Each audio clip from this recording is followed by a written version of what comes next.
The way to stay in front of your best prospects and clients is as an educator, as a teacher, as a consultant, as a trusted advisor, as a subject matter expert, which almost certainly requires making sure that you don't overly invest too much of your resources on these huge, massive national and global conferences. Yeah, for sure, there's definitely some that are worthwhile. But what I would encourage you is when you're making your decisions on where to allocate resources, on one side of the screen, pull up their prospectus, their media kit that talks about their demographics from last year's conference and their anticipated demographics that are going to attend this year's conference. And on the other side of the screen, pull up your ideal client profile. And I want you to use that discipline on every single one of your major conference investments going forward, because you'd be shocked that simple compare of what's on your ideal client profile versus what's in their media kit, you're going to discover some pretty big gaps. And sure, every once in a while, if there's a couple hundred or couple thousand people, a needle in a haystack where 95% of their attendees are completely disqualified, but one or two that completely mattered are going to be there, and you think that's the only way you're ever going to get a meeting with them, because apparently JetBlue and Hampton Inn and things like that are completely off your playbook for next year. Like you've never thought of, for a lot less than the 80,000 or the 250,000 or whatever it is that we're spending at this conference, we could go out to visit them 2, 3, 4 times over the next year, and it would still be way more impactful and way more cost effective. And I bet if we went out to visit them, we could for sure get 30 or 60 minutes of uninterrupted time with them to talk through this challenge, as opposed to having to beg for 3 minutes of undivided concentration at a noisy cocktail party or on a noisy expo floor or something like, oh, we got a suite. Yeah, the suite just ratchets up the cost. And guess what? They're going to your suite and 20 others. Hi, it's Joshua Feinberg from DCSMI, the Data Center Sales and Marketing Institute. And I am thrilled to welcome you to this week's Data Center Go-to-Market Sales and Marketing Q&A live show, where each week I tackle a handful of the biggest sales and marketing challenges that we're hearing about from all over the data center ecosystem, from data centers, digital infrastructure, and critical facilities, regardless of where you are in the ecosystem. Maybe you're from an operator like hyperscale, colocation, edge, modular, or wholesale data center provider, or perhaps your company is a technology or a facilities related company that sells to or partners with data center operators or data center end users. Or maybe your company gets involved in construction, real estate, or as an investor in data centers, digital infrastructure, or critical facilities. Or perhaps your company provides some kind of outsourced sales and marketing solutions in and around the data center ecosystem. But regardless of what your company's role is, if you're looking to level up, if you're looking to elevate your growth, your team's growth, and your company's growth in and around the data center ecosystem, you're for sure in the right place, regardless of what your role is. Maybe you work in sales, marketing, account management, product, channel partnerships, or perhaps you're the maestro, the orchestra conductor, the leader, executive in chief that is designed, whose goal is to make sure that everyone is sitting in the right seats on the bus, playing at the same tempo, rowing in the right direction to take your company to where it wants to go next in providing great solutions in and around the data center ecosystem. If this is the first time that you're joining us for the Data Center Go-to-Market Sales and Marketing Q&A show, welcome. If this is your second or third time, or you're a repeat visitor, we're thrilled to have you back. If you have an idea for a upcoming topic, challenge that we should address in one of these upcoming shows, feel free to leave that in the comments wherever you're watching, and we'll consider adding that to a queue to one of our upcoming episodes. So what is on the agenda for this week? First, we're going to look at how a colocation, cloud, and connectivity solutions provider can get leads. After that, we'll get into how a data center design, engineering, and project management firm improves its marketing. Then we'll talk about how a hyperscale data center can communicate its value. After that, we'll take a real quick break for a message from our sponsor. And in the second half of this week's Data Center Go-to-Market Sales and Marketing Q&A show, we'll talk about how a data center connectivity provider and its sales team can connect with leads at the right team and at the right time. Then we'll talk about how a data center lighting company improves its marketing and sales to data center facilities. And as we head down the home stretch on this week's live Q&A show, we'll talk about how a data center connectivity and interconnections firm can improve its growth rates.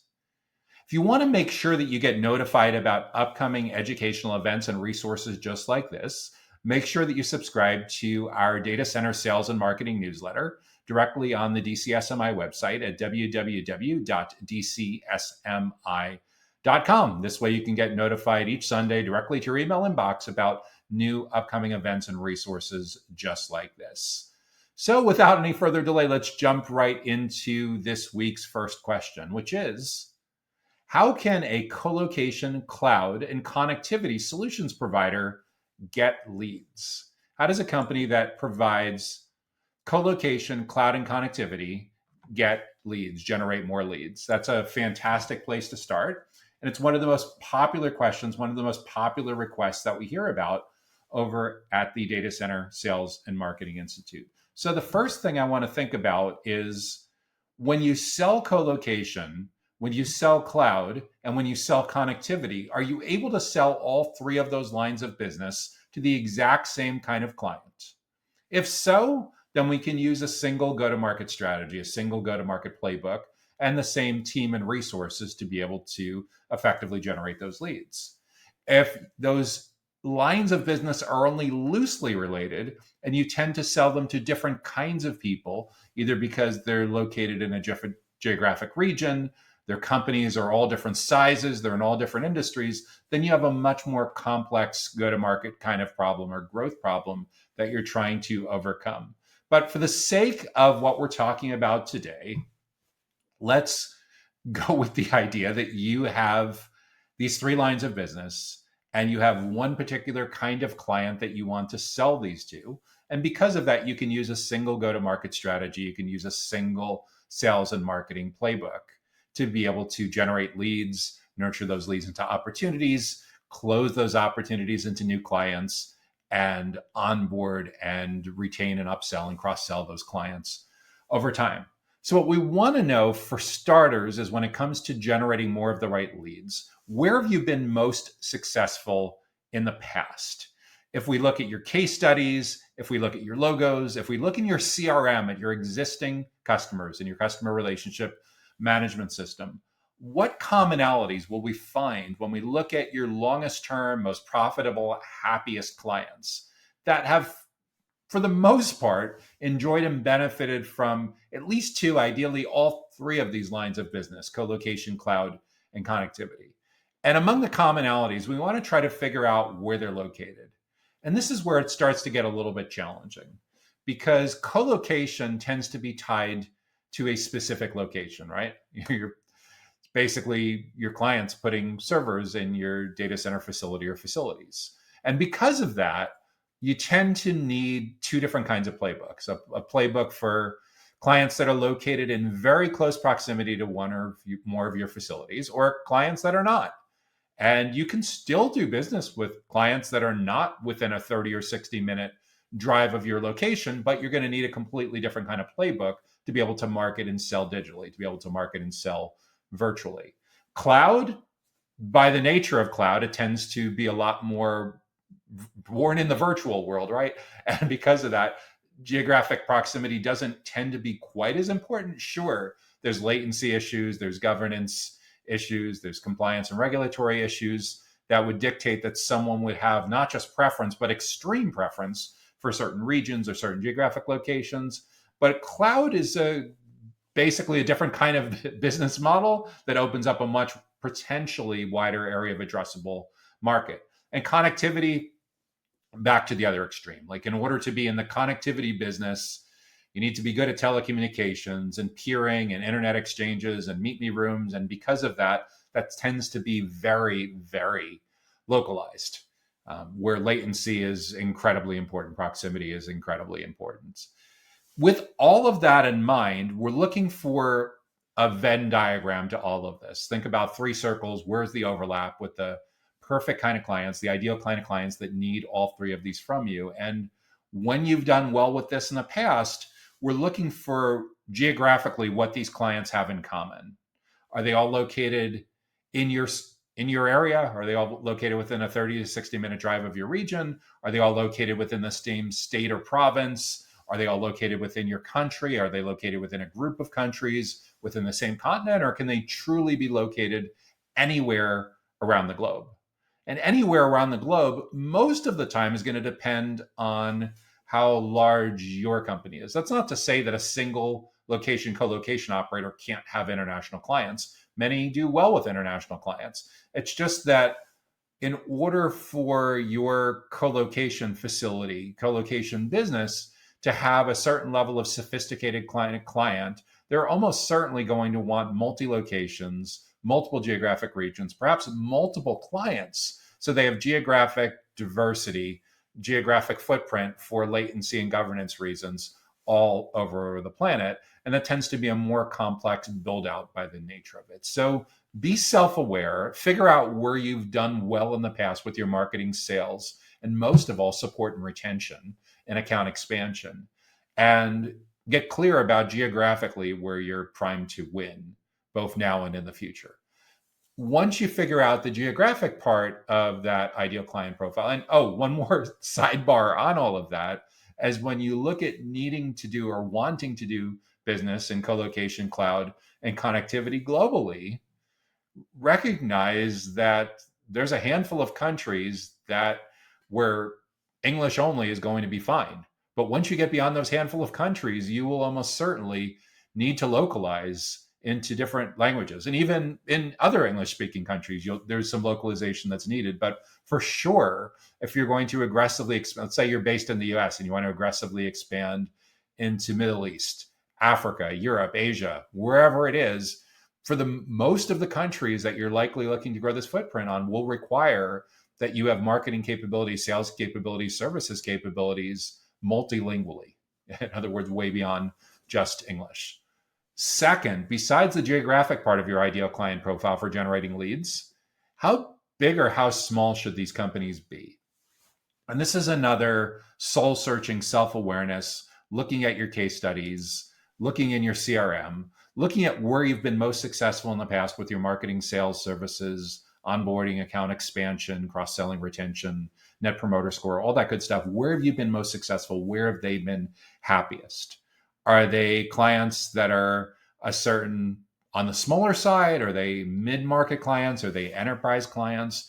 And because of just how important LinkedIn plays a role in most of your lead generation and account management and prospecting in and around colocation, cloud, and connectivity, I would encourage you to standardize the part of your ideal client profile that has to do with company size based on the ranges of headcount that LinkedIn uses across the board on its platform, regardless of whether you're looking at like LinkedIn Sales Navigator or LinkedIn Campaign Manager for ads. So for example, when you look at the clients that you've been most successful with, how big do they need to be to afford your minimum levels of purchase, minimum levels of engagement on the co-location, cloud, and connectivity side? Can a 1 to 10 employee company truly be a good fit for you? Or do they need to be at least 11 to 50 employees? Or do they need to be at least 51 to 200 employees? And at the other extreme, is there a certain kind of enterprise that would have such outrageously complex requirements on financials, on compliance, on sales cycle length, on legal, whatever it is, that are just so overwhelming that your company just wouldn't be a good fit for them now? And there should be an upper end of the range for your ideal client profile as well. So for a lot of small to mid-sized companies that are involved in co-location, cloud, and connectivity, maybe the right company size range for you is anywhere from 50 employees to 500 employees, or 1,000 employees, or 5,000 employees. But make no mistake, for most companies, regardless of your company size, that are involved in colo, cloud, and connectivity, there's an excellent chance that you cannot profitably sell to everyone. And you need to have some guardrails on the company size part of your ideal client profile.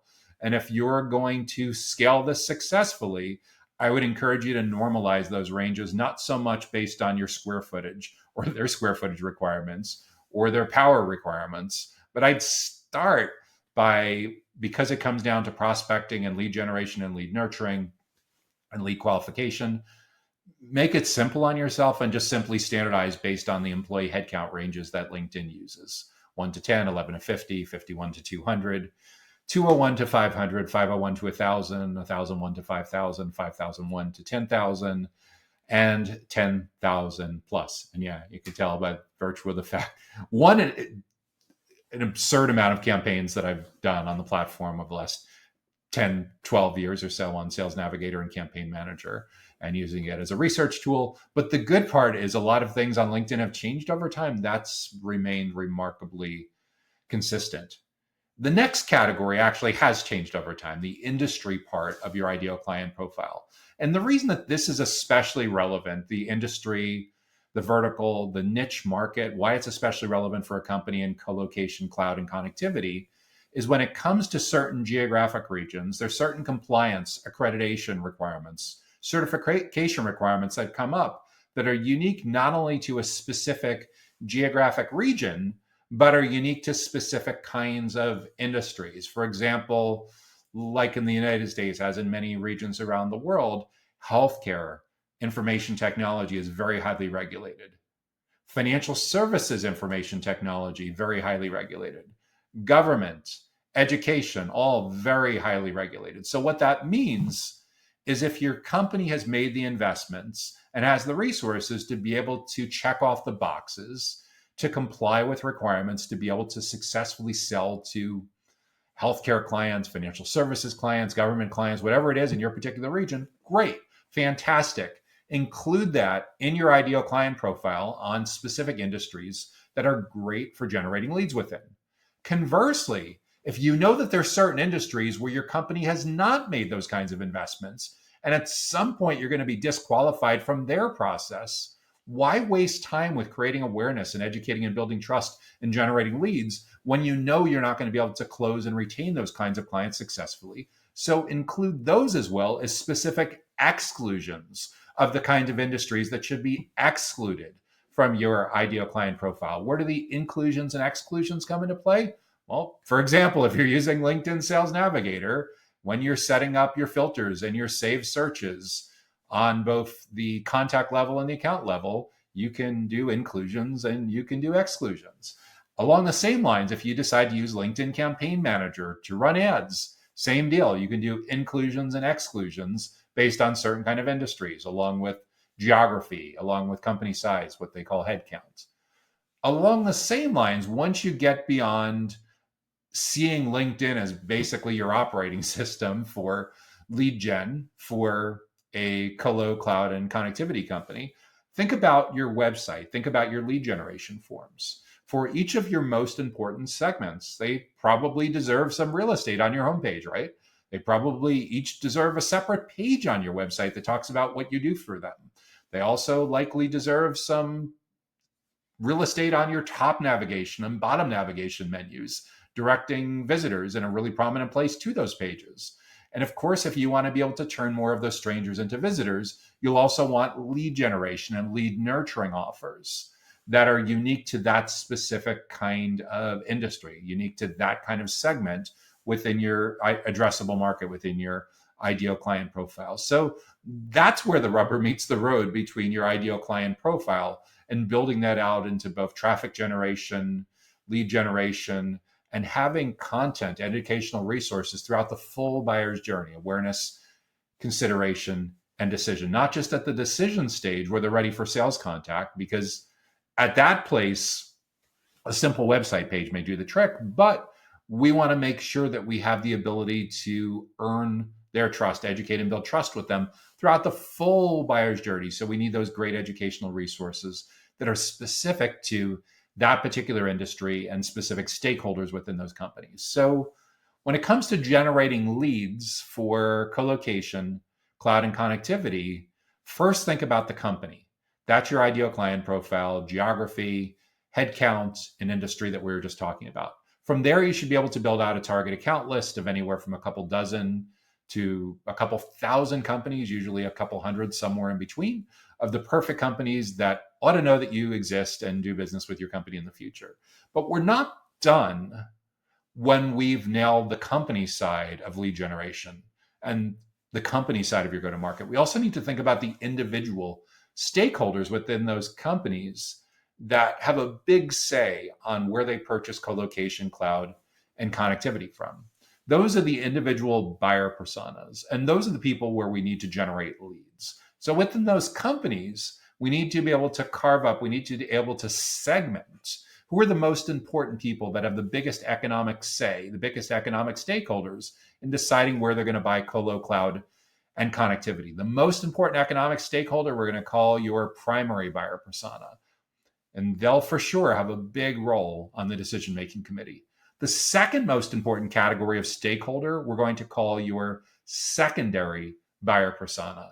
And that person will also have a major role on the decision-making committee, but they may not necessarily be the be-all, end-all decision maker. In a much larger accounts, much more complex sales, you may have a tertiary decision maker who has somewhat of a role, but not nearly as big of a role as your primary and your secondary buyer personas. And once we have designated who those folks are, we need to do some research and figure out what's going on in their world. What are their biggest goals and what are their biggest challenges in their own words when it comes to anything and everything having to do with colocation, cloud, and connectivity. We can't just assume that we know what they care about and what's driving them nuts and what they're trying to figure out that's standing between them and a promotion at work. We need to actually do the work, do the research, talk to them face to face on Zooms, do surveys, study their LinkedIn profiles, study what shows up in search footprint.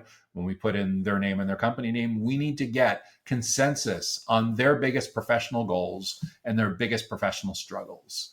And once we have that, then we're in a great position to create our lead generation strategy that focuses on what's top of mind for them. Not what you'd like to be top of mind, but what actually is top of mind. And we need to be self-aware enough and humble enough to recognize that it's very possible that colocation and cloud and connectivity is not the first place on their journey that they need help with. It's not their biggest challenge right now. It's not their biggest goal. If we think about a typical buyer's journey that has 28 steps between complete stranger and purchase decision, and it's reasonably evenly distributed, with some of those steps being in awareness and some of the steps being in the middle of the funnel at consideration and some of the steps being decision stage, we need to acknowledge that there's a really good chance that it's going to be at least mid-funnel, at least mid-buyer's journey before they're going to start thinking about colocation and cloud and connectivity. So we need to understand for those specific kind of buyer personas in that kind of company, what is the leading indicator that a couple of days, a couple of weeks, or maybe even a couple of months down the road, that they're going to be a perfect fit for being a great sales opportunity for your company's colocation, cloud, or connectivity. And the better job we do at that, the more relevant our lead generation campaigns are for what they care about. Not what you'd like them to care about, but what they actually care about. That's the key to relevance, is we need to get a lot more client-centric, understand what's going on in their world, and show up with lead generation content, lead generation offers that educate and build trust with the most important kind of economic stakeholders in these target companies who at some point are going to be incredibly interested in colocation, cloud, and connectivity. So that's how a colocation, cloud, and connectivity solutions provider can generate more of the right leads. What is our next question? By the way, if you're getting good value from this week's Data Center Go-to-Market Sales and Marketing Q&A show, make sure that you hit the like button. Next question up is, how does a data center design, engineering, and project management firm improve its marketing? How does a data center design, engineering, and project management firm improve its marketing? I think the first place to start is to drive home the idea that marketing a data center design, engineering, and project management firm is, by definition, needs to be done quite differently today than it was as recently as 10 years ago. Why 10 years ago? Is it having to do with artificial intelligence and high performance computing and high density? That's certainly part of it. For sure, there's utility power constraints, there's regulatory issues that all come into play when it comes to data center design, engineering, and project management. But it's even bigger than that. 10 years ago, for that kind of company, for a data center design, engineering, and project management firm, if you did everything right with your marketing and building a brand and your lead generation, you could count on the fact that your best prospects and clients would be willing to have a conversation, an initial conversation with someone from your sales or business development team when they were about halfway through their research and decision making process. 10 years ago, there was research, the prevailing research that most people in the space paid attention to was from CEB, the Corporate Executive Board, who's now owned by Gartner. And at the time, doing some research with Salesforce and Sirius Decisions, they found that 56% of a typical buyer's journey was over before sales contact, was over before vendor contact. That meant they were 56% of the way through figuring things out before someone was willing to take a meeting with an account executive or a business development rep or sales development rep from a company like yours. And that wasn't too bad, because what that meant is you still could have a role in the final 44% of how they looked at their available options in front of them for data center design, engineering, and project management. However, and this is a huge however, 10 years of digital transformation, millions of baby boomers retiring, the baby boomers that have not yet retired being a lot more digitally inclined, and a lot more of the decision making now happening with Gen X and millennials and Gen Z. On top of that, tens of millions of people working from home at the beginning of the 2020s and millions of people continuing to work from home.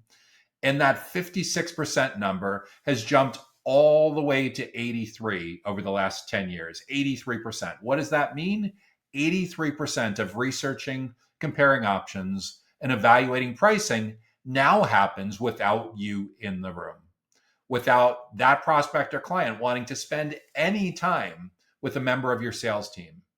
And wow, has that been a massive challenge for so many in the data center ecosystem, especially data center design, engineering, and project management firms. But it also opens up an enormous opportunity for those firms, those companies in the space who recognize that the world has changed, that recognize that the self-driven, self-guided buyer's journey is now the predominant buyer's journey. And the way back into earning a seat early and often on their side of the table is to shed the traditional labels of being seen as business development reps, sales development reps, and account executives that are just focused on a sale, and instead show up with the vibe, with the positioning of being seen more as a teacher, as a consultant, as a subject matter expert, and even as a trusted advisor. And the most highly experienced members of your team may even be seen as thought leaders when it comes to anything and everything having to do with data center design, data center engineering, and data center project management. And for a lot of companies, this may be a natural thing. For others, it changes the nature of who you hire.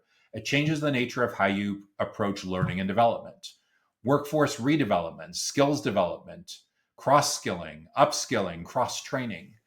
Because going forward, the companies that are winning and going to continue to win will increasingly be the ones that figure out who their target accounts are, who the people are in these target accounts that matter most, really deeply understand what's going on in those buyer personas world, in those individuals' world, their biggest professional goals and challenges when it comes to projects related to data center design, data center engineering, and data center project management, and make a concerted effort to show up early and often in a professional development context. So your client-facing team members look more like Big Four consultants and less like a vendor who's trying to sell a data center design, a data center engineering, a data center project management opportunity, get a deal closed. We need to flip this, because in a typical journey through awareness to consideration and consideration to decision, think about 28 touch points that person's going to progress through. Our goal is to get your company, your client-facing team members, to have a role in as many of those 28 touch points as possible. And not just as a vendor, but as an educator, as a consultant, as a trusted advisor, as a subject matter expert. So your most important buyer personas in these accounts are highly motivated to want to spend time with members of your client-facing teams. Because when they're motivated to want to spend time with members of your client-facing teams in that kind of context, they also tend to be highly motivated to your simple overtures that, like, hey, Bob, hey, Sue, I noticed that you registered for our Lunch and Learn next Thursday on data center commissioning best practices or data center design best practices. We know typically on this kind of project, it takes a village. Typically, there's stakeholders involved from design, from engineering, from finance, from compliance, from private equity. So, with that in mind, who else from your team should also attend? Who else would benefit from also attending? You'd be shocked at how that simple message that's focused on getting them to spread your educational event, your webinar, your downloadable planning guide, your worksheet, your research report, whatever it is, to the other members of the decision-making team. That's how you find out a lot of times who else is involved in that decision-making capability, because as you look down at your registration roster, as you look down at your CRM, whatever you're using, you start to see, oh, that's really interesting. There's like 5 people from the same company that just registered to get access to this resource, that were just registered to attend this event. Wow, they're talking about us. That's awesome. That's how you meet the decision committee early and often. And when you provide great value, guess what happens when you invite them to next month's or next quarter's event? They want to come back and they want to bring more people from the team with them because they're learning so much. And when you're doing that well, you know what tends to happen? They don't have a lot of time to spend with your competitors anymore. And there's no reason for them to spend time with your competitors anymore because they're learning so much from you. So not only are you nearly guaranteeing your place on the short list when you do this well, you're starving the oxygen supply out from other competitive alternatives in the marketplace. And needless to say, as teams learn together and grow together, you're the one that's helping to dramatically shape the criteria that they use to evaluate all of the different options that are in front of them for data center design, engineering, and project management. So to say that this can have a major impact on how they navigate the journey and ultimately the company that they choose to partner with, that they choose to hire, is like the understatement of the decade. The companies that are doing this well at a world-class level are just going to completely crush this. The good news is the data center design and engineering firms and project management firms haven't tended to be the earliest of adopters in the data center ecosystem. Just now, I'd say in the last 12, 18, 24 months, they're starting to catch up a little bit. But the reality is the data center operators and the data center technology companies have been running this kind of playbook really, really well for 10 or 15 years. For some bizarre reason, companies in data center construction and real estate felt that their buyers were special and that they don't use smartphones or watch YouTube videos or listen to podcasts or attend webinars or go on LinkedIn. The reality is the moment they start to do their buyer persona research and customer insight research, like, oh yeah, we missed that. They're for sure active. If they're in charge of a digital transformation project, they're for sure active on LinkedIn. Of course, they're learning from looking things up on social and search and asking their peers questions and watching peers questions and attending webinars and in some cases, speaking at webinars and guesting on podcasts and watching other people's podcasts. Of course, they're learning from that. And that's when people have the like aha moment that, oh, like, yeah, we need to catch up here. This isn't the time to just put the pinky toe in the pool. When it comes to marketing, I think one thing that also goes hand in hand is a lot of people want to talk about branding and building a brand. And the reality is, just like 10 years ago, you could still be in for half of the journey, and now you're in for only a tiny part of the journey if you don't show up differently. 10 years ago, a data center brand was owned by a creative director who had like a PhD in Adobe Creative Suite. And because of that, they tended to control everything. Today, that's a very dangerous proposition in a client-driven world because, sure, the logos and the color charts and the fonts for sure make a difference. Aesthetically, images and videos. That's all very, very important. But your brand today is so much more than that. Your brand is everything that the marketplace says about your client facing team members and your company when you're not in the room. And given that your client facing team members are not in the room for very much of the journey anymore, it is your educational resources, your educational events that need to do the heavy lifting for you, and that in many ways take the place of what used to happen in face-to-face conversations for prospects and clients of data center design, engineering, and project management. So to say that this matters is really, really an understatement. And what's so dangerous for so many companies in this space is I still see an enormous amount of the annual budget being invested in these huge national and global conferences where, sure, for a couple of days, you have hundreds or thousands of people that are devoting 90% of every waking hour to being at this conference. But the problem is, no matter how amazing the party is that you threw, no matter how epic that charity golf tournament is that you sponsored, each of those is just one or two touch points. What about what happens after the conference when they go back to work the next day, when they recover from the conference hangover and they realize that, oh, there's other priorities, and it may be a couple of weeks, it may be a couple of months before data center design and engineering and project management is back on the front burner for them. How are you going to stay in touch? Sure, you could depend on your account executives, your sales development, your business development reps to do regular follow-ups, but that gets old after a while. Just, hey, when can we meet? I want to come in and pitch you.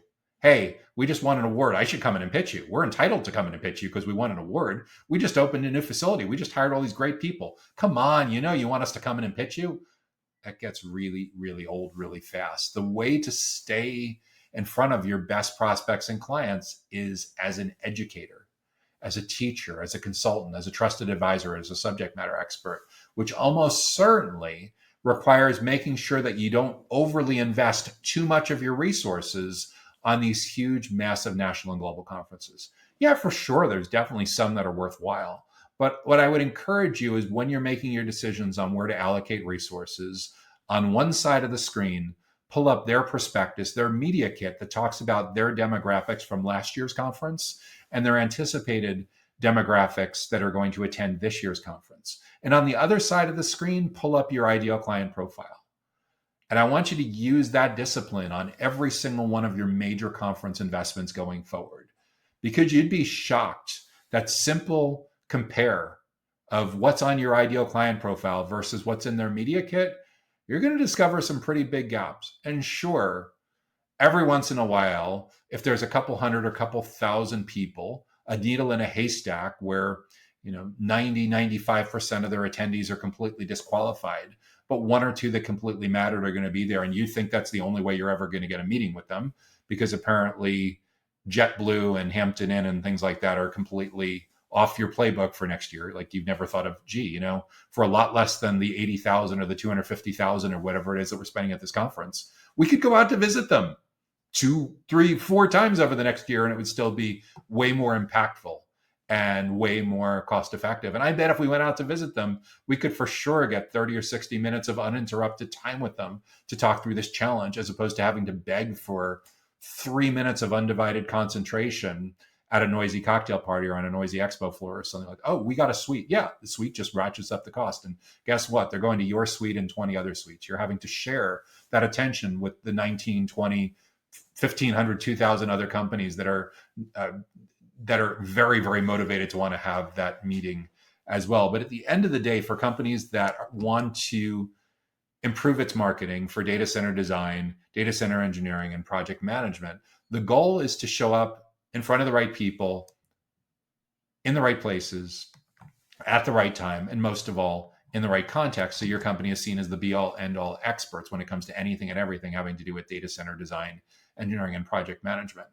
If you are speaking in one of the editorial slots at a conference, you may be just fine with this. However, the reality is so many of the speaking slots, just like so many of the article slots in the media companies and the events companies have turned into pay to play, that it's a dicey proposition for whether you can actually get the kind of mind share that you're looking to get at other people's events. That's why I see so many companies that are pushing back and saying instead of paid media and instead of earned, let's focus on building our own media, our own podcasts, our own webinars, our own lunch and learns, our own breakfast conferences, our own breakfast seminars. And the reality is, if you have a space in your own facility, if you have a Zoom account, StreamYard account, whatever it is a lot easier to get into this than you likely realize.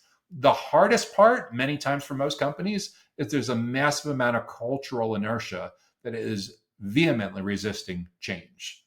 The reality, though, is most of your clients are likely counting on your expertise to lead these transformation projects around data center design, engineering, and project management. They're not asking you to design the same data center or engineer the same data center that you did 5 or 10 years ago. That's for sure in the rearview mirror. AI, high performance computing, supercomputing has complete and power capacity, grid capacity limitations, regulatory issues, density issues have completely changed how you go about design engineering and project management. So why are you thinking that your prospects and clients haven't also changed and don't need you to lead the change? You want to be reactive to change, or you want to be out in front of change? If you're serious about being out in front of change and having your company and your client-facing team members be seen as the be-all, end-all experts when it comes to anything and everything having to do with design, engineering, and project management, this is the playbook to use going forward if you want to improve your marketing, is showing up in a way that with the right people over an extended period of time positions your company as the be-all, end-all experts on educating and building trust with the most important buyer personas in these kinds of companies, that at some point in the next couple of weeks, next couple of months, maybe even it's a little longer out, are going to be the perfect clients for your company's design, engineering, and project management services. That's how I would approach how a data center design, engineering, and project management firm can improve its marketing. If you're enjoying this week's Data Center Go-to-Market Sales and Marketing Q&A show, make sure that you help to spread the love and hit the like button on whatever platform you're watching. Next question up is, how does a hyperscale data center communicate its value? How does a hyperscale data center communicate its value? That's an interesting question. The reason it's so interesting is when it comes to hyperscale deals, they're massive in scale. It's very rare that you would sell anything in the context of even being a subcontractor to a subcontractor for hyperscale, and it wouldn't be a huge deal to start with. So for communicating value, we really need to understand what business your company is truly in for that particular kind of prospect, for that particular kind of client. A lot of companies don't truly understand what business they are really in. When it comes to understanding what you really do and the biggest value that your ideal clients are getting from you, I would encourage you to think like a product manager. The job of a product manager, not a project manager, but a product manager, is to spend time with your ideal clients, understand their biggest goals and challenges and what they can't get done with today's solutions, and work with your internal resources to help build products and services that close the gap between what they want and need and what you're able to provide in a way that's focused on what your company is trying to do with its mission, vision, values, and its short-term, intermediate, and long-term growth goals. So when you put that product manager hat on, we're trying to focus on the job to be done, JTBD. This was a framework that was popularized during the 2010s by the late Clayton Christensen, who was a professor at Harvard Business School. But a lot of the roots with this started even 10 years before that with the lean startup movement out in Silicon Valley with folks like Steve Blank and Eric Ries in SaaS companies. And the idea was to get obsessively close to your clients and prospects in a way that you truly understand what's going on in their world, how they're getting things done today, what they're not happy with, and how you're going to close the gap on that. And the more rapidly you can iterate these cycles to continue improving and improving and improving to get closer and closer to what they truly want, the faster your company can grow. So there's a lot that even hyperscale data centers can learn from looking at the broader B2B, mid-market and enterprise technology, enterprise software as a service kinds of companies. These are frameworks that a lot of infrastructure as a service, IaaS companies, kind of like as the first cousin of platform as a service and software as a service, have already adopted. So when it comes to communicating your value, you first need to understand for your ideal clients what they actually value most in their own words. What's going on in their world that they need to achieve professionally? What are their biggest individual goals that sit in their job description, that sit in their objectives and key results? What sits in their team's goals and what sits in their company's goals that's directly related to hyperscale digital infrastructure? That's the goals that they need to achieve to be successful in their job, to earn bonuses, to earn promotions. We also need to be very mindful of what's driving them nuts, what their biggest challenges are, what their biggest stressors are, what their biggest frustrations are, that are screwing with their work-life balance, that are messing in some cases with their mental health, that are threatening their career trajectory, and that are just plain driving them nuts, that just totally grind their gears when it comes to hyperscale data centers.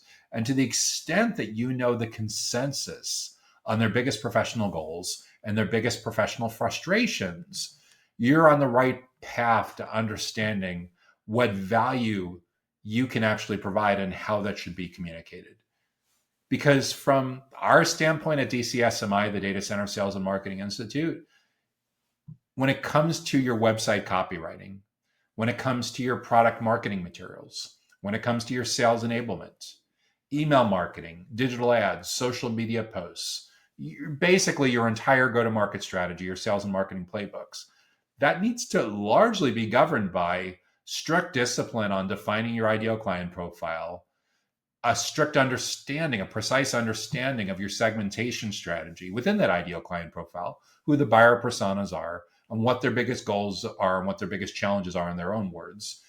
To jump into doing website copywriting or anything similar to that without having those well-researched buyer personas in front of you, that's where you start running into resonance problems. Things aren't relevant, things aren't resonating, where there's market message mistakes, mishaps, misfires with all of that. But the flip side is when you're intensely focused on who they are and what they care about, their biggest goals and challenges in their own words, it becomes a lot easier to understand what your value is and how you actually want to communicate that value. And sure, of course, your ideal client profile needs to be well thought out for your current capabilities. Geographically, their company size, their industries, it for sure needs to match up with your business model, what you do well, your current capabilities, and what's on your near-term roadmap for 3 to 6 months down the road. And for sure, you need a deep understanding of who the most important economic stakeholders are, who shows up on the decision committee when it comes to deciding anything and everything having to do with hyperscale that your company provides, your products and services. But at the end of the day, all value is subjective, all value is in the eye of the beholder. And it's incredibly important to align around your most important economic stakeholders' perception of what they value most and make sure that you're building your roadmap and communicating that around what they care about in their own words, not what you'd like those words to be, but what those words actually are. That's why being client-centric, being channel partner-centric, and getting really, really close to who they are and what they care about is incredibly important for communicating your value, regardless of what you do in the data center ecosystem for digital infrastructure for critical facilities. Now, for hyperscale data centers, where the unit economics are outrageously large, there's so much at stake that this is not the time to cut corners. This is where you want to go really, really deep on truly understanding who they are at an account level, at a company level, and who they are at an individual level, and make sure that you're making adequate levels of investment to educate and build trust with them and earn your way in early and often so you can stay with the most important stakeholders for hyperscale data centers throughout their full buyer's journey. If you're just counting on these decision makers, these decision-making committee members showing up to a national conference, a global conference, and getting some face time with them there, it's entirely possible that you're either too early or too late. The only way to get the timing truly right is to have a way to stay with them on an extended, concerted basis throughout the full buyer's journey and to make it worth their while to want to spend time with you. So instead of your account executives, your sales development reps spending all of their efforts nagging these poor folks to take a meeting with you, the flip side happens. The most important stakeholders at these companies who would buy your hyperscale related products and services are actually now motivated to want to spend time with your client facing team members because they're learning so much from them, because you've made the big cultural changes, the big investments to say, you know what? We are tired of being treated like crap by our prospects and clients. We're better than that. We have some of the smartest people on the planet on our team. And going forward, we need to let the world know about that. So going forward, we don't have account executives and sales development reps anymore.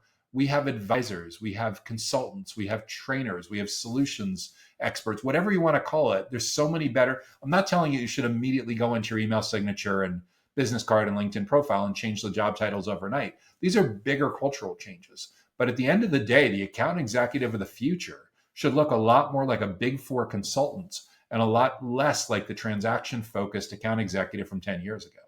The account manager of the future should look like the MBA or the PhD level version of the Big Four consultant instead of the traditional account manager or customer success manager that you would have hired 10 years ago. This is the way that you earn your way in early and often with the right people in the right places at the right time, and most of all in the right context. So they see your client-facing team members as some of the smartest people on the planet when it comes to anything and everything having to do with hyperscale data center solutions. So when it comes to how hyperscale data centers can communicate their value, recognize that competitive positioning, recognize that differentiation has massively changed. The bar has been raised enormously over the last 5 or 10 years as people have shifted from spending half of the journey with you to spending now very little of the journey with you unless you're able to get actively involved in their professional development process in learning and development. So this changes the nature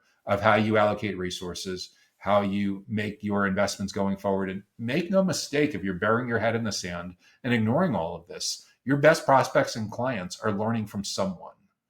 The question is that someone shaping the buying criteria that those prospects and clients use to navigate all of the hyperscale solutions choices that are in front of them?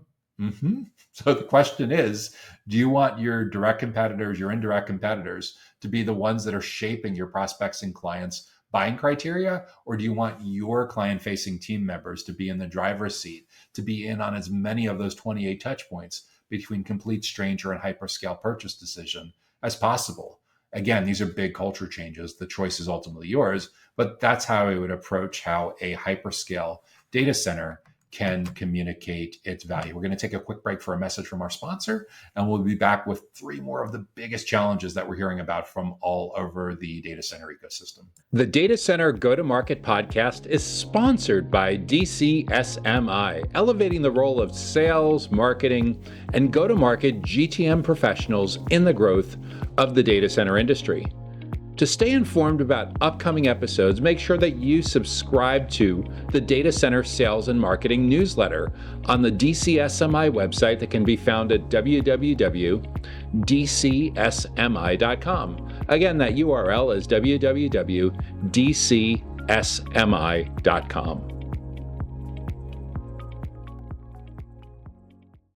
Hey there, it's Joshua Feinberg from DCSMI, the Data Center Sales and Marketing Institute, and you are tuned into this week's Data Center Go-to-Market Sales and Marketing Q&A live stream, where each week I tackle a handful of the biggest sales and marketing challenges that we're hearing about from all over data centers, digital infrastructure, and critical facilities. If you're getting good value out of this week's show so far, make sure that you hit the like button. And if you have an idea for a challenge, for a topic or a question that you'd like to see us address in an upcoming show, feel free to leave that in the comment section wherever you're watching or listening to this show, wherever you're listening to this episode from, and we'll consider adding it to the queue for an upcoming show. So what's up next for this week? Next question, next topic up is how a data center connectivity providers, sales teams can connect with leads on the right team and at the right time. How a data center connectivity provider's sales team can connect with the leads on the right team and at the right time. That is a terrific question, and I'm so glad that you asked it. And in order for a company that's in the connectivity business to be successful with spending time with connecting with leads that are from the right teams and at the right time, we need to get really good at defining our ideal client profile and really successful at segmentation within that account to understand who the most important stakeholders are and what they care most about when it comes to data center connectivity. So the first place we need to start is by making sure that we have a well-defined ideal client profile. And the way we tackle that ideal client profile is understanding historically where you've been the most successful. This will show up on your case studies page. It'll show up in your logo. It'll show logos on your website. It'll show up in your CRM, your customer relationship management system. What kinds of companies have been most successful buying your data center connectivity in the past? And we need to figure out what they have in common, because that's a huge part of being able to scale your go-to-market playbook, being able to scale your lead generation, your lead nurturing, basically your whole growth plan. What do these companies have in common at the company level, at the account level? Geographically, where do they tend to be located?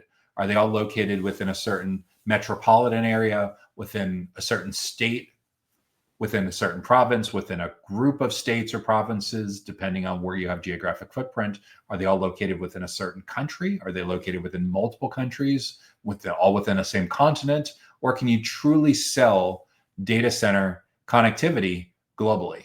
If you can sell it globally, more than likely, not only do you have to have marketing and sales and services capabilities, but you're almost certainly going to need marketing and sales and support talent that is multilingual, that speaks multiple languages, that is able to localize your marketing and sales and services assets, especially important for a self-driven buyer's journey.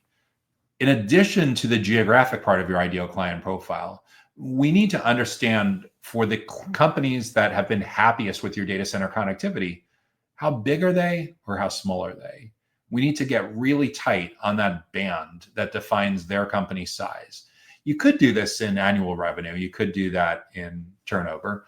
However, if you're going to use LinkedIn as kind of like your part of an extension of your CRM, as like almost like your business growth operating system, you probably want to standardize and normalize based on how LinkedIn defines company sizes by its headcount, regardless of whether you're using regular LinkedIn, premium LinkedIn, LinkedIn Campaign Manager, LinkedIn Sales Navigator. They all tend to use the same bands, the same ranges, like 1 to 10 employees, 11 to 50 employees, 51 to 200, 201 to 500, 501 to 1,000, 1,001 to 5,000, 5,001 to 10,000, or 10,000 plus. So when it comes to your data center connectivity, how big does a company need to be to afford your minimums? Probably that knocks out 1 to 10 in a lot of cases. It may knock out 11 to 50. Only you can answer that question. At what point is a company, as an account, so large that the requirements may be so complex that your company just can't adequately service them today? Maybe that's 10,000 plus employees. Maybe it's 1,000 plus employees. So perhaps you determine that within your ideal client profile, you know geographically where they're located, and now you know, for example, maybe they should be from a company that has at least 50 employees, but no more than 1,000 employees, or no more than 5,000 employees. Now we're making progress for our lead generation, for our lead nurturing, for our targeting, for who your sales team should be having these conversations with around data center connectivity. Aside from where they're located geographically, and aside from how big or how small their companies are, let's also think about what industries they tend to be located in. Sometimes with connectivity, there's some compliance issues, there's some certification issues that come up that are unique to like healthcare or financial services or government or education or something like that. However, usually a lot of the compliance issues tend to come up at a national level. But again, depending on where you're located, there could be certain industries that are an especially good fit for your capabilities today. And there could be some industries that are a terrible fit for your current capabilities today. So if that's the case, within your ideal client profile, you may want to specifically mention these industries are a fantastic fit. And these industries are a terrible fit, and we should instantly disqualify if they come from one of these, because that industry targeting will show up when you do outbound. It'll show up in ads campaigns. It should show up on drop-down lists in your lead generation forms.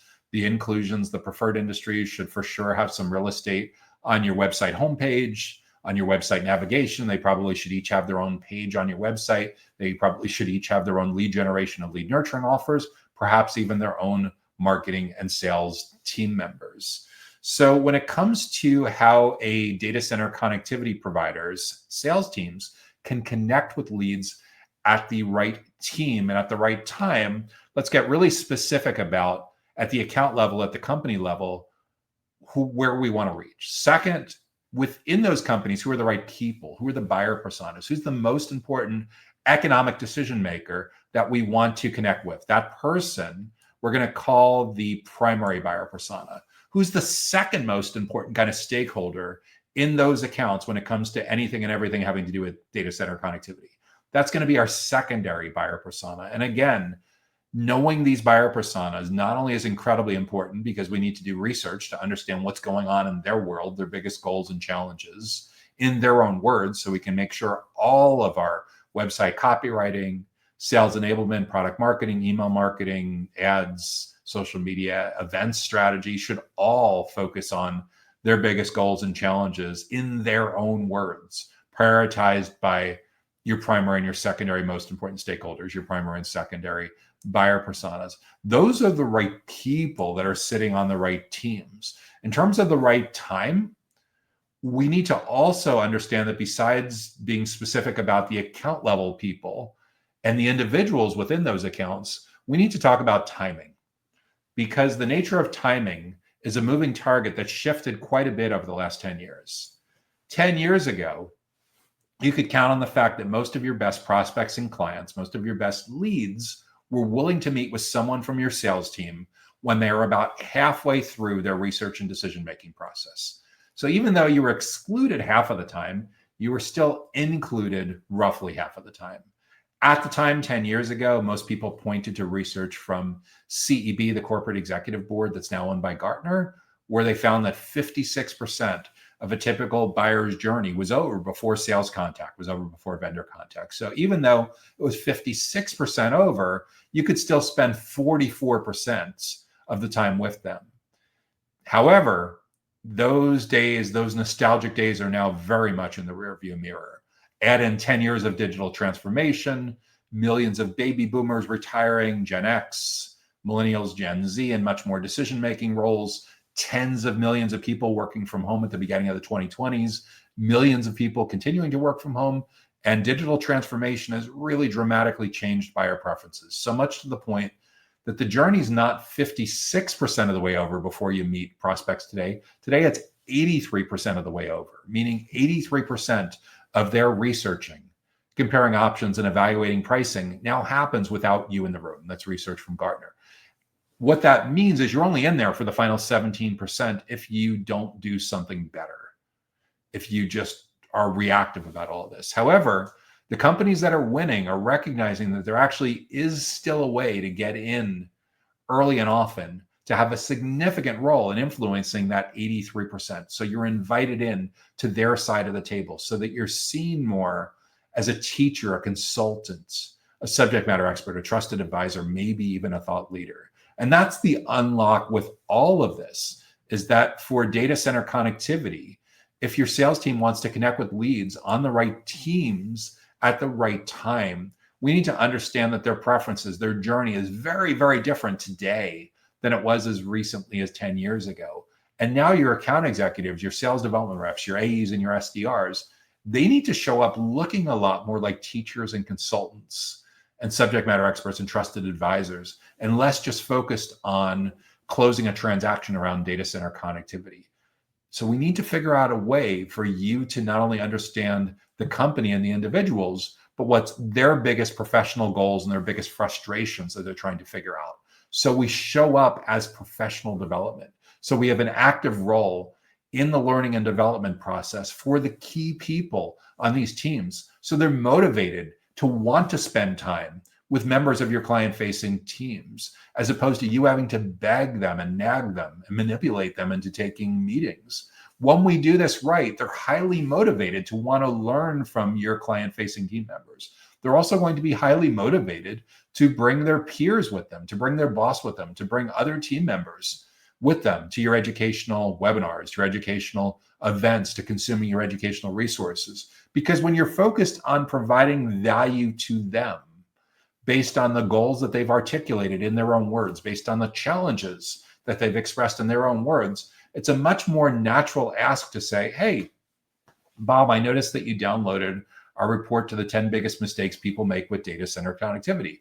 Oh, we know when it comes to connectivity, it takes a village. Typically, there's team members involved from infrastructure, engineering, telecommunications, network operations, cybersecurity, finance. So with that in mind, who else could benefit from reading this? Who else should benefit from watching this, from attending this?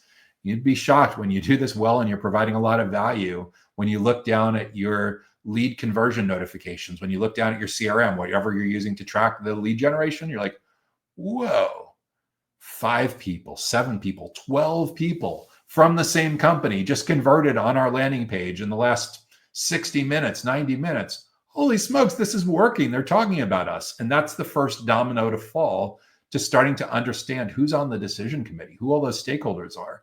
And they're learning together. So they're going to grow together. And you're at the center of their world as the teacher that they're all listening to. This is how you have an amazing impact on shaping the criteria that they're going to use going forward with all of the options that are in front of them when it comes to data center connectivity.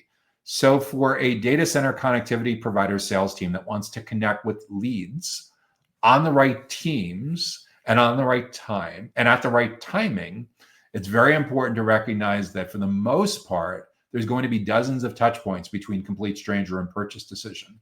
And just trying to get in there for 1 or 2 of them is not going to cut it anymore. That's why so many companies that are over-investing a huge percentage of their overall budget in these massive national and global conferences, that's why they're finding it so challenging, because they're spending too much on 1 or 2 touch points and they don't leave much left for the other 26 touch points. The slow and the steady, the ones that are able to get in there early and often, repeatedly, over and over and over again. So you're building a relationship with multiple stakeholders from that company, through on the decision makers, over and over and over again, through the decision-making committee, over and over and over again, coming back to continue to learn from you about anything and everything that has to do with their biggest goals and challenges at the intersection of data center connectivity. Those are the companies, those are the sales teams that are being set up to win in today's hyper-competitive marketplace. So that's how I would approach how a data center connectivity provider's sales teams can connect with leads on the right teams and at the right time. Next question up is, oh, by the way, if you're getting good value from this week's Data Center Go-to-Market Sales and Marketing Q&A show, make sure that you hit the like button. Next question up, what do we got? One of the lower power use opportunities around a data center, but for sure it still adds up because of the 724/365 nature of data centers. So this question is, this challenge is, how does a data center lighting company improve marketing and sales to data center facilities? How does a company that's in the business of data center lighting improve its sales and marketing to data center facilities? So being in the lighting business for sure means that you're location specific, meaning that in order to be able to market and sell and install and maintain lighting, there at the minimum needs to be presence to do the installation and to do the maintenance, even if you're marketing and selling virtually. So what that means is when it comes to building your go-to-market across the full team, across marketing, sales, account management, installation, support, service, what have you, geography is certainly going to play a role with that. So we need to define our ideal client profile, and a great place to start would be to look at your case studies, to look at your logos on your website, to look into your CRM and see what your best clients have in common. Geographically, again, you're going to, when it comes to lighting, whether it's interior lighting, exterior lighting, or both, for sure, geographic coverage is going to definitely play a role in that. So define where they're located. Is it just within a certain metropolitan area? Is it within an entire state, within a certain province? within a group of provinces or states, within an entire country, within a group of countries. It's probably not global unless you're a huge company and you have massive global coverage through employees or channel partners, which would require not only massive coverage, but localization in a lot of different languages. So get really specific on geographically where your best clients are.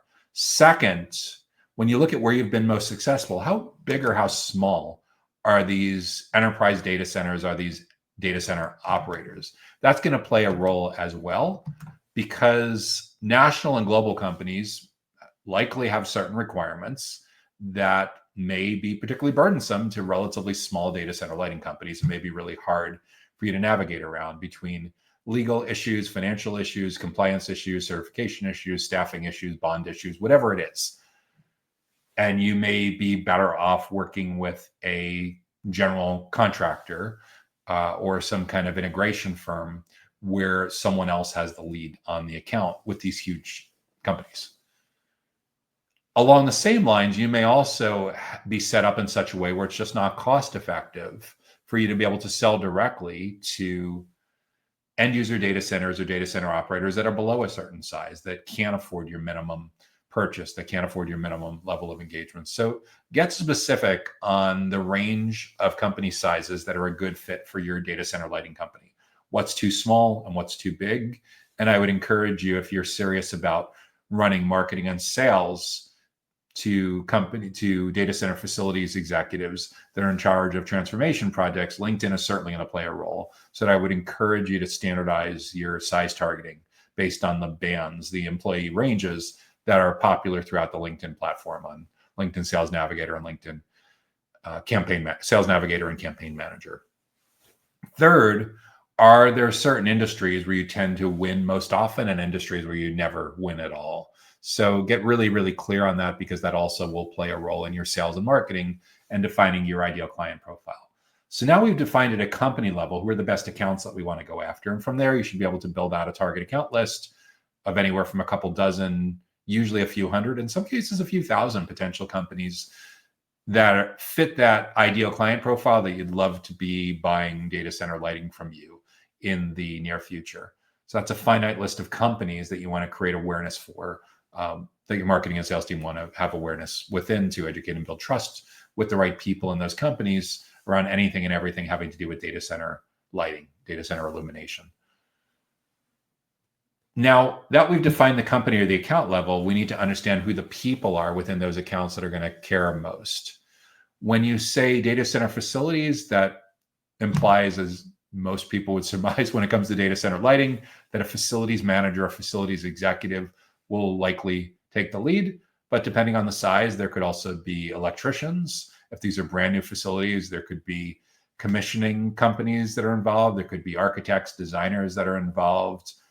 There could be maintenance folks that are involved. If the company is really focused on sustainability, there could be an ESG, environmental social governance expert that wants to weigh in.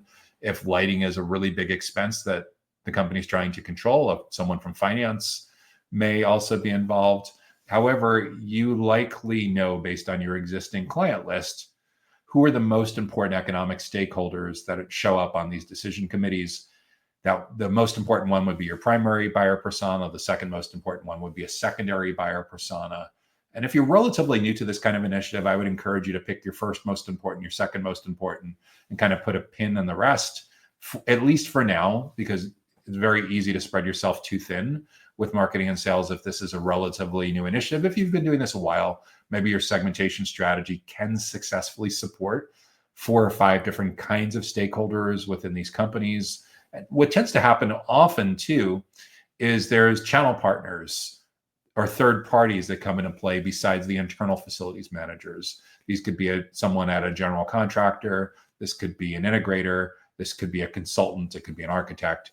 Again, all of these depend on the nature of your business model, where you're located, who you're targeting. But once we've thought through and defined that ideal client profile of who we want to target at a company level, and we've built out a target account list, we need to define who are the people that matter most, that care the most about data center lighting, and we need to prioritize who they are. Then we need to understand what they care most about. What are their biggest goals individually, as a team, and as a company when it comes to anything and everything having to do with data center lighting. And conversely, aside from their goals that are usually in their job description and their objectives and key results, what's frustrating them the most about data center lighting? What's their biggest challenges? What's stressing them out to no end when it comes to data center lighting? We need to get the consensus on their biggest goals and their biggest challenges in their own words, not what we think those words are, but what those words actually are. So we need to do our homework and do our research. So let's say, for example, a facilities manager is your primary, and we determined that an engineering director is your secondary. Well, for each of those, look at least 10 or 20 people and figure out the consensus on their biggest goals and challenges. So when it comes to our go-to-market strategy, creating amazingly impactful educational resources, educational events, we can really nail our relevancy. We can really give them a fantastic reason to want to spend time with members of your client-facing team, to learn from members of your client-facing team when it comes to anything and everything having to do with data center lighting. So if we think about the self-driven journey, where typically 83% of their researching, comparing options, and evaluating pricing now happens without you in the room. You're typically only going to be involved in the final 17%. The only way left for us to earn our way in to the most impactful part of the buyer's journey, when they're forming all their preferences about what they're going to do with data center lighting, is we need to take our client-facing team members across marketing and sales and help them reposition and rebrand themselves so they show up more like teachers, consultants, subject matter experts, trusted advisors, maybe even thought leaders, depending on how seasoned they are about anything and everything having to do with data center lighting, so that we earn our way in early and often and have a huge role in as many of those 28 touch points as possible throughout the full buyer's journey. And when we do that, we're going to meet the rest of the decision committee, because the stakeholders that initially decided that, oh yeah, I want to see this guide, I want to attend this event, are highly motivated to want to bring the rest of their team members with them, because it's a much lower risk ask at that point. Like, hey, who else should be reading this? Who else should be attending this? Who else should watch that? That's how you figure out who the other stakeholders are. That's how you are the ones that are helping to help them think through and plan and navigate this whole issue. That's how you have a dramatic impact on the solutions definition of how they evaluate all the competitive options throughout their full journey. This is how you stay on the short list. In many cases, this is how you cause your competitors to drop off the short list, because they're getting so much value from your client-facing team members. There's really no time or reason for them to spend much time learning from anyone else. So for a data center lighting company that wants to improve its marketing and sales to data center facilities, I would encourage you to get a lot more client-centric, really deeply understand what's going on in their world, not only when it comes to data center lighting, but all of the adjacent goals, all of the adjacent challenges that the most important people on these decision committees are navigating, and show up in a way that you're seen as an expert, so they're motivated to want to spend time with your company, and specifically your client-facing team members, because they're learning so much from them. So that's my insights. That's the best practices on how a data center lighting company can improve its marketing and sales to data center facilities. And that brings us to our final question as we head down the home stretch on this week's Data Center Go-to-Market Sales and Marketing Q&A show. If you want to make sure that you get notified about upcoming educational events like this, make sure that you subscribe to our Data Center Sales and Marketing newsletter that comes to your email inbox every Sunday by going to www.dcsmi.com. So what do we got for the final question? How does a data center connectivity and interconnection firm improve its growth rate? How can a company that provides data center connectivity and interconnection improve its growth rate? That is a terrific question. The challenging part is when it comes to growth rates, there's largely two wildly different approaches to this. If your company is venture-backed, or if it's owned by private equity, your board of directors, your shareholders are largely in the driver's seat for what they consider an acceptable growth rate. And because of that, we know that when it comes to companies that are venture-backed, that are private equity owned, there tends to be a obsessive pressure on being able to hit certain growth targets, because it's required for maintaining multiples, shareholder confidence. If you're publicly traded, there's even more pressure around this. If your company is privately owned and or bootstrapped, and your shareholders don't come from like a venture capital private equity mindset, and it's more like employee owned or founder owned or something like that, then you'll have a different way of looking at growth rate. And perhaps your growth rate centers around benchmarks that you might see in a place like Inc. magazine. Like Inc. magazine for decades has ranked companies in dozens of different categories based on their 3-year growth rate of who's growing the fastest. And typically from like a marketing and sales perspective, any company that's growing more than 30% year over year at a certain level is considered growing incredibly aggressively. Companies below that, but again, it varies based on category. For connectivity and interconnection, publicly traded companies are going to have very different expectations than privately held, closely held companies when it comes to growth rates. So the first thing is to get aligned on what your growth rate historically has been the last 1, 2, 3 years and where you want it to be. And second is to make sure that you are realistically resourced to compete and win in data center connectivity and interconnection relative to other competitive options that are in the marketplace. At the end of the day, connectivity and interconnection can be a commoditized category. So if you really want to be able to earn profit margins that get you out of the commodity broker business as rapidly as possible, it's really important that your company build a strong brand, because that strong brand is over time going to lower your cost of acquisition. It's going to improve your lifetime value. It's going to improve all of your unit economics. A strong brand also tends to bleed over from prospects and clients over to being a strong employer brand as well. So it'll become easier to attract and retain the best and the brightest talent that helps to fuel all of your growth. But at the end of the day, I think the most important thing is when it comes to improving your growth rate is to first get aligned on where it's been historically, what you'd like it to be, and what mission, vision, values kind of decisions you're going to make that are lines that you're either prepared to cross or not prepared to cross. These are culture issues. Culture is really, really tightly intertwined with growth rate. Once you're aligned on what you're doing with growth rate and you figured out at a company level how this is going to be reflected in your culture, then we need to figure out what we're doing with our go-to-market to support that. And then it's some of the basic blocking and tackling, like defining your ideal client profile, like where your companies, where the clients that you want to sell to, who the ideal clients are, where they're located, how big or small their companies are, what industries they tend to be located in. And then within those accounts, who are the individual people that matter most, the buyer personas we want to prioritize. And have we validated that their buyer preferences have changed and reflect the digital self-driven buyer's journey?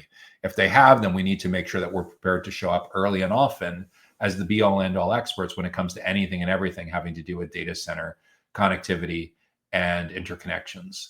Within this part of data center technology, within this closely aligned business to data center telecommunications, it's also very, very common that in addition to having a direct sales force, they'll have an indirect sales force through channel partners. And depending on how sophisticated your channel partner model is, your playbook is, you may have multiple kinds of channel partners that you sell to, from distributors, master agents, managed service providers. So you'd potentially have a couple of different plans that would drive indirect growth in addition to direct growth. So that becomes a factor, as well as making sure that you're showing up early and often in a way that educates and builds trust with your all different kinds of channel partners that are important parts of your growth strategy for your data center connectivity and interconnection. Because remember, just like the people that you sell to directly, your channel partners have changed their buyer preferences as well.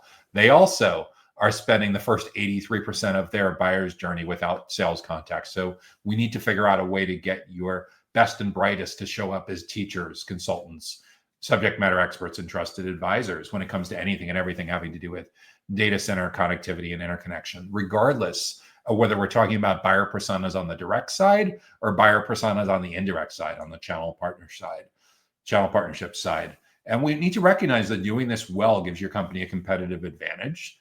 Ignoring this and selling the same way that you've sold 10, 20, 30 years ago before the digital journey was the dominant buyer's journey, that really puts you very much potentially behind the eight ball and can be a really big competitive liability. And there's a lot of even marketplace trends that are strongly aligning with these big shifts in buyer preferences. How is your company adapting to all of that with its growth rate plans? So at the end of the day, for a data center connectivity, an interconnection firm that's within the data center technology segment, that's closely aligned with data center telecommunications, that works with colocation providers, hyperscale providers, edge providers, modular providers, as well as other kinds of end user sites. If you really want to truly understand your growth rate, first get on the same page and align about what those growth rate plans are and what its impact is going to be on your culture and who you look to hire and retain going forward. And second, get aligned on the client-centric, the partner-centric part of being able to educate and build trust early and often to get you out of the commodity broker box as rapidly as possible so you can earn industry-leading margins, so you improve your unit economics, so you can focus on providing great value to your clients, so you can focus on attracting and retaining the best talent, the best channel partners, and give your company not only a great growth rate, but a high rate of profitability as well. So the one thing I haven't mentioned in this so far is looping in your CFO, looping in your investors, because joined at the hip with growth is growth at what cost? Margins. It's a rubber band, right? You're pulling on growth and you're pulling margins on the other side. Is it growth at all costs? Venture capital firms, private equity firms sometimes get a bad name for pushing that growth at the expense of hurting your margins. Ideally, you really want to be able to have both, but it's certainly a very different conversation around growth when you're looking at VC, PE backed, as opposed to closely held, founder-led, owner-led, employee-owned kind of environments. So that's what I would be thinking about when it comes to data center connectivity and interconnection and improving your growth rate, is not only getting aligned on what growth rate means for your sovereignty, for your stakeholders that are driving the strategic decisions of the business, but how this is going to be manifested when you go to market with your most important stakeholders that are sitting in your target accounts within your prioritized buyer personas that you want to and need to very badly educate and build trust with throughout their buyer's journey when it comes to anything and everything having to do with data center connectivity and interconnection. So that's the final question that we'll be addressing in this week's data center go-to-market sales and marketing Q&A show. If you got good value from this week's show, then make sure that you hit the like button. If we're not already connected on LinkedIn, I'm Joshua Feinberg from DCSMI, the Data Center Sales and Marketing Institute. Feel free to mention that you watched this show, and I'll be happy to be connected with you on LinkedIn. If you want to make sure that you stay up to date on upcoming educational events and resources like this, make sure that you're subscribed to our Data Center Sales and Marketing newsletter. And if you have an idea for a topic, a question or a challenge that you'd like to see us address in an upcoming episode, make sure to leave that in the comments on whatever platform that you're watching or listening to this week's Data Center Go-to-Market Sales and Marketing Q&A show. I wish you great success in growing your career, growing your team, and growing your business's impact on data centers, digital infrastructure, and critical facilities. We look forward to seeing you back next week. Take care now. The Data Center Go-to-Market podcast is sponsored by DCSMI, elevating the role of sales, marketing, and go-to-market GTM professionals in the growth of the data center industry. To stay informed about upcoming episodes, make sure that you subscribe to the Data Center Sales and Marketing newsletter on the DCSMI website that can be found at www.dcsmi.com. Again, that URL is www.dcsmi.com.